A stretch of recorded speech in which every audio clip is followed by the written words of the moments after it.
साल था 1227 ईस्वी। पूरी दुनिया कांप रही थी।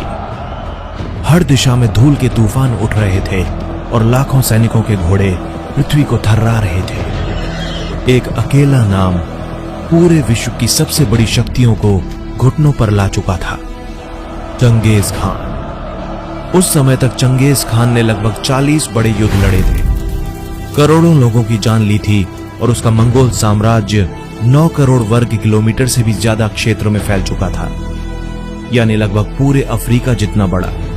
उसने पृथ्वी की 16% आबादी को अपने अधीन कर लिया था।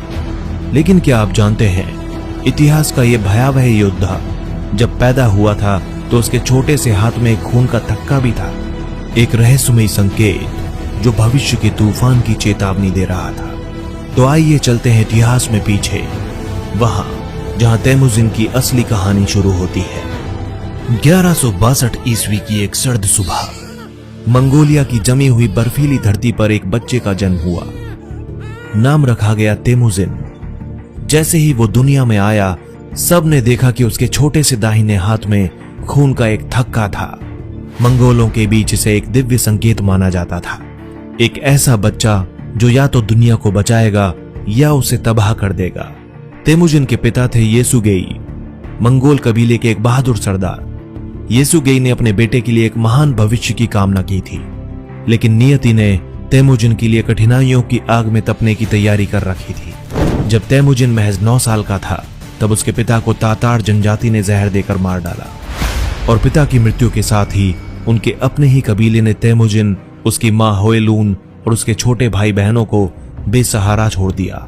अब खुली बर्फीली धरती पर बिना सुरक्षा के, बिना भोजन के ये छोटा परिवार जंगली जानवरों से भी बदतर हालात में जीने को मजबूर हो गया। तेमुजिन ने शिकारी बनकर जंगली जानवरों का शिकार करना सीखा। भूख ने उसे और जल्दी बड़ा कर दिया।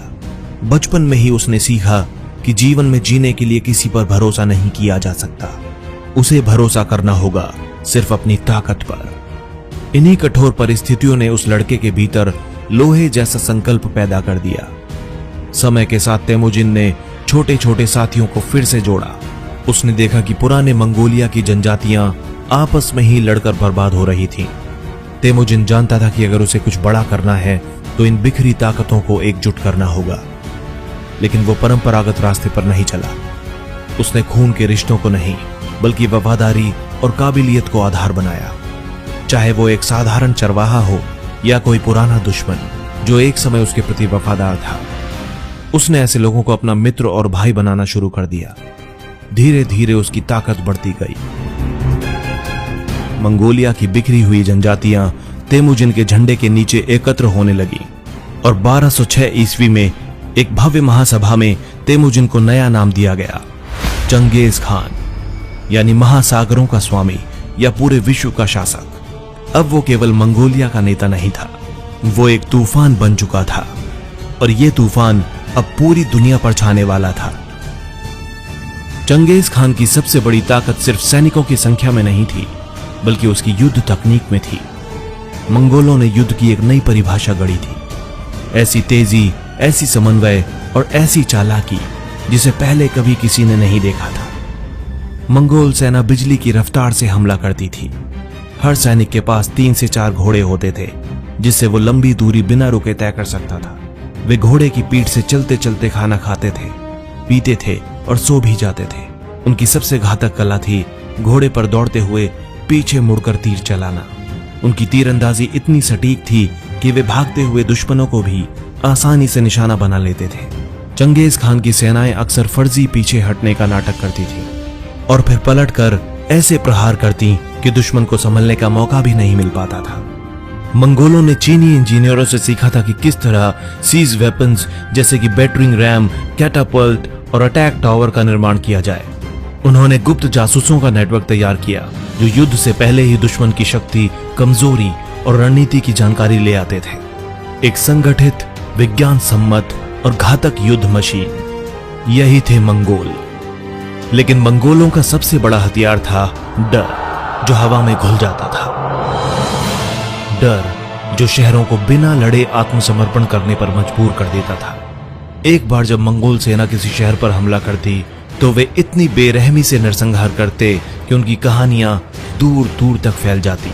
कई बार तो जानबूझकर ही कुछ बचे हुए लोगों को छोड़ दिया जाता था ताकि वे जाकर दूसरों को मंगोलों की भयावहता का बखान कर सकें। लोग कहते थे कि अगर मंगोलों का झंडा आपके शहर के बाहर लहरा जाए तो समझो मौत आ गई। जब बुखारा पर हमला हुआ तो चंगेज खान ने खुद एक मस्जिद की मीनार पर चढ़कर कहा था, मैं ईश्वर का कहर हूं जिसे तुम्हारे पापों के लिए भेजा गया है। ये वो आतंक था जिसने दुनिया को बदल दिया और यही कारण था कि कई बार बिना एक तीर छोड़े बड़े बड़े शहरों ने घुटने टेक दिए। चंगेज खान ने सबसे पहले अपने दुश्मनों तातार जनजातियों को जड़ से मिटा दिया। फिर उसने कारा खितान और पश्चिमी जीन साम्राज्य को रौंद डाला। जब फारस के ख्वारिज्म साम्राज्य ने उसके दूतों की हत्या की तो चंगेज खान ने ऐसा प्रतिशोध लिया कि फारस की सभ्यता सदियों तक उस दर्द को भूल नहीं पाई। समरकंद, बुखारा, निशापुर, एक के बाद एक समृद्ध शहर धूल में मिला दिए गए।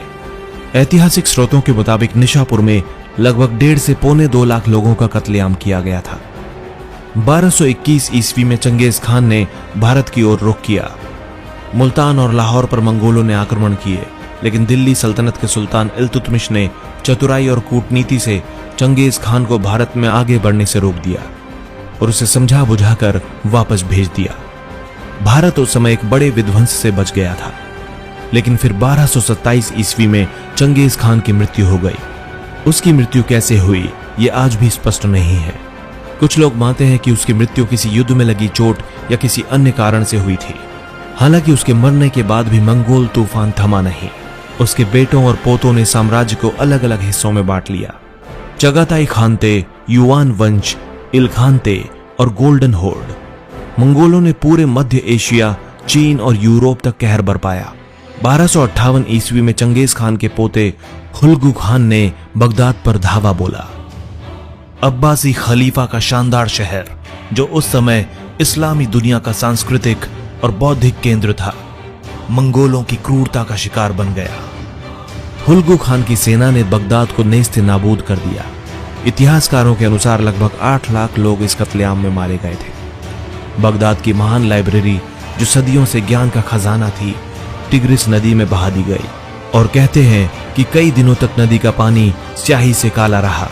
लेकिन जितना तेज तूफान उठता है उतनी ही तेजी से उसकी ऊर्जा भी खत्म होती है। धीरे धीरे मंगोल साम्राज्य भी टूटने लगा। आंतरिक सत्ता संघर्ष, प्रशासनिक विफलताएं और स्थानीय विद्रोहों ने मंगोलों की शक्ति को अंदर से खोखला कर दिया। चीन में मिंग वंश का उदय हुआ, जिसने युआन वंश को समाप्त कर दिया। रूस में मॉस्को जैसे शहरों ने गोल्डन होर्ड के खिलाफ विद्रोह कर स्वतंत्रता हासिल की। 1260 में जब मंगोलों ने मिस्र पर कब्जा करने की कोशिश की तो एन जुलूत की लड़ाई में मामलूक सुल्तानों ने उन्हें पहली बार सीधी हार दी। यहीं से मंगोलों के अजय होने की कथा समाप्त होने लगी। लेकिन एक चीज जो कभी नहीं मिटी वो थी चंगेज खान की विरासत। उसने व्यापार के रास्ते खोले, सभ्यताओं को जोड़ा और एक ऐसा इतिहास रच दिया जिसे मिटाना नामुमकिन है। चंगेज खान का जीवन हमें बताता है कि कितनी भी विपरीत परिस्थितियां क्यों ना हो, अगर संकल्प और नेतृत्व हो तो एक साधारण लड़का भी पूरी दुनिया को बदल सकता है। पर साथ ही ये भी कि तलवार से साम्राज्य बनते हैं पर चलाए नहीं जाते। चलाने के लिए चाहिए न्याय, एकता और स्थिरता। ऐसी और भी हैरत अंगेज और ऐतिहासिक कहानियों के लिए जुड़े रहिए हिस्टोरिक हिंदी के साथ। मिलते हैं अगले वीडियो में। नमस्कार।